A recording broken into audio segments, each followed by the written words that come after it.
Ok, j'ai besoin que vous soyez de vrais chasseurs. Tout le monde répète, un vrai chasseur. Maintenant, voilà le problème. Certains d'entre vous ont quitté leur emploi et sont arrivés dans cette industrie en apportant avec eux un état d'esprit de 9-17 heures. Ce que je dis est hyper important. Vous faites ce que font les entrepreneurs, mais vous le faites dans un état d'esprit de 9-17 heures. Ce que je veux dire par 9-17 heures, c'est que vous déployez vos efforts durant ce laps de temps. Quand vous êtes un vrai chasseur, vous n'agissez pas en fonction des horaires. Vous agissez en fonction de votre proie. Je me répète, quand vous êtes un vrai chasseur, vous ne chassez pas de 8 à 15 heures. Pourquoi ? Parce que la gazelle peut ne pas se pointer de 8 à 15 heures. Vous chassez jusqu'à que vous attrapiez une gazelle. Et vous ne vous arrêtez pas avant d'en avoir eu une, et une autre, puis une autre, et encore une autre. Écoutez-moi, quelqu'un qui pense 9-17 heures, quand il fait une vente, il est excité. Mais quand vous arrivez à mon niveau, et que vous obtenez un truc, vous essayez de passer à l'étape suivante, puis à l'étape suivante, et encore à l'étape suivante. Un vrai chasseur chasse. Ok, peut-être que vous m'avez pas compris. L'objectif d'un vrai chasseur, ce n'est pas le prix. L'objectif d'un vrai chasseur, c'est la chasse. Il vit pour la chasse. Il vit pour chasser. Il ne vit pas juste pour le prix. C'est tout le processus qui l'intéresse. Mais votre problème, c'est que vous voulez juste le chèque. Vous pouvez m'agiter cette chose devant mon visage. Je n'en veux pas. Et beaucoup d'entre vous prennent n'importe quoi parce qu'ils ne savent pas ce qu'ils veulent. Et si je peux vous apporter une chose, avant que vous quittiez cette pièce, je ne veux rien de vous. Mais je veux que vous quittiez cette pièce en sachant ce que vous voulez. Que voulez-vous de votre mariage ? Que voulez-vous vis-à-vis de votre fille ? De votre fils ? Que voulez-vous de votre santé ? Que voulez-vous financièrement ? Combien d'argent voulez-vous gagner par an ? Que voulez-vous conduire ? Comment voulez-vous vivre ? Arrêtez de vous lever comme si c'était un accident. Que voulez-vous exactement ? Une fois que vous aurez trouvé ce que vous voulez, passez le restant de votre vie à vous réveiller et à le poursuivre. Et la raison pour laquelle je parle avec autant de passion, certains me disent « Haïti, pourquoi tu parles avec autant de passion ?» Parce que je parle de ma vie, pas de ce truc que j'ai lu. J'ai mangé dans des poubelles. Je n'avais aucun business quand je mangeais dans les poubelles. J'ai vécu dans des bâtiments abandonnés. Je n'avais aucune entreprise quand je vivais dans les bâtiments abandonnés. Certains me disaient « Haïti, ton père n'était pas dans ta vie. Ta mère était adolescente quand elle t'a eu. » Mais ce n'est pas une excuse. Il n'y a aucune excuse pour ne pas vivre à ton plein potentiel. Aucune, je vous dis. Je vous le dis, je n'ai eu de nouveau peur, je n'ai pas changé. Qu'est-ce qui a changé ? J'ai changé. Et j'ai arrêté d'être une victime.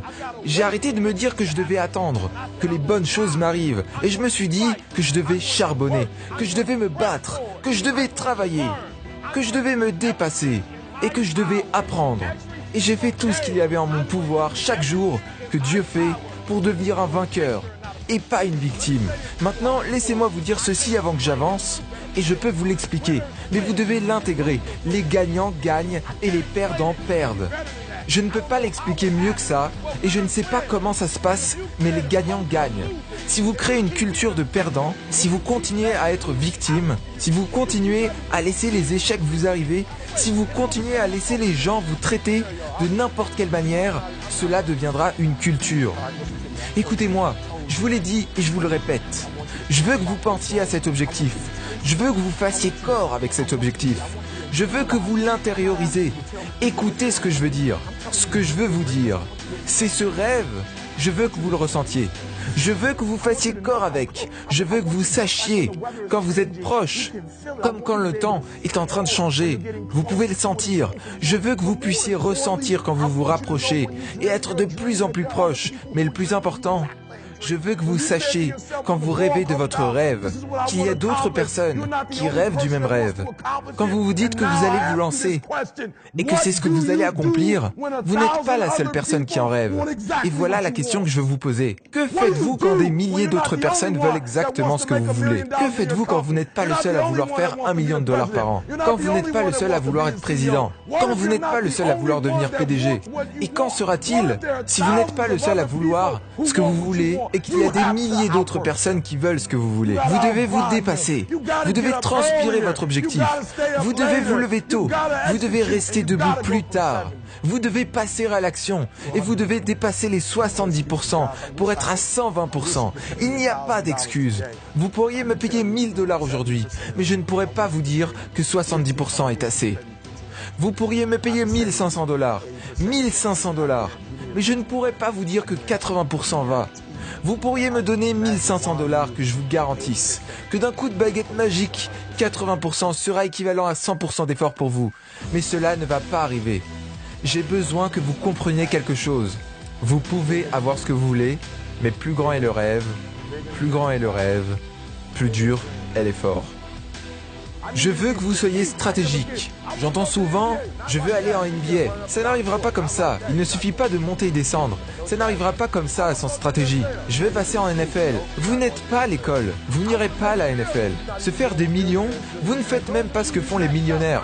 Et certains d'entre vous vont foirer. Et pourquoi? Vous ne comprenez pas qu'il faut penser, agir, manger, dormir. Alors de quoi parle-t-on? Je parle d'un plan. J'ai réalisé que ma force est dans ma routine. Pourquoi? Parce que je ne suis pas aussi fort que je pensais l'être. Je ne suis pas aussi intelligent que je pensais l'être. Je ne suis pas si mauvais que je pensais l'être. Et ce grâce à ma routine. C'est ce que je fais tous les jours de manière répétée. Je viens d'aider quelqu'un en lui disant « Vous galérez parce que vous n'avez pas de routine. Vous êtes tous en train de tirer ta ta ta ta ta ta ta ta. Et quand finalement vous y parvenez, vous y arrivez après des heures. Mais vous avez tout gâché dans votre vie.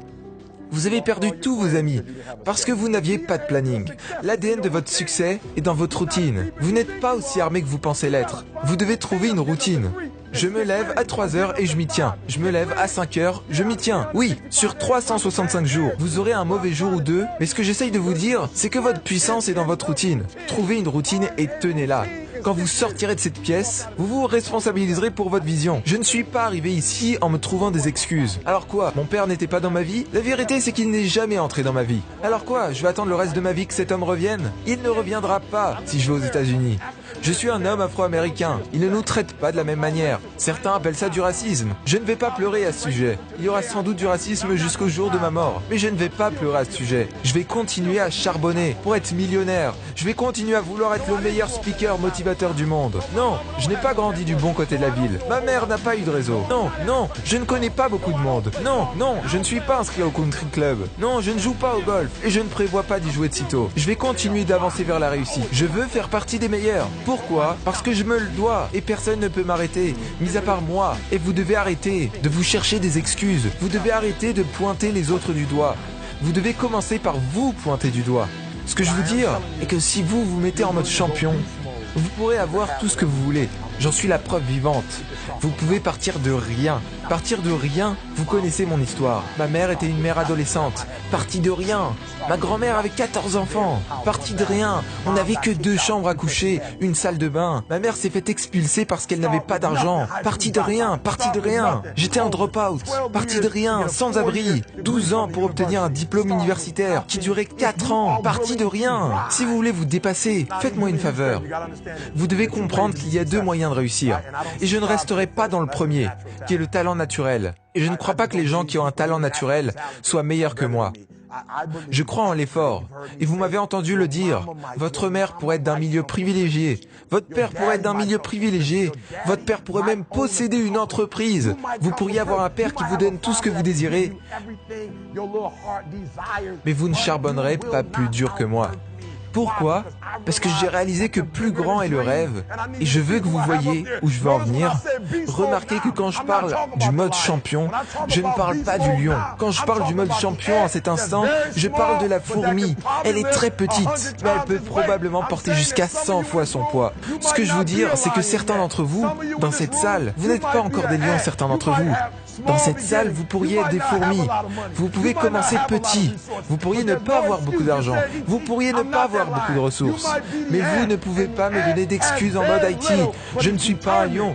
Vous pouvez être une fourmi. La fourmi a très peu, mais elle est déterminée.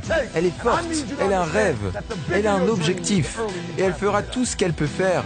Et j'ai besoin que vous compreniez que plus grand est votre rêve, plus tôt vous devez y aller. Abonne-toi dès maintenant et active la cloche de notification pour ne rater aucune de nos vidéos de motivation et d'inspiration. Nous t'avons aussi sélectionné des vidéos très inspirantes dans ces playlists. Prends soin de toi, on se donne rendez-vous dans la prochaine vidéo.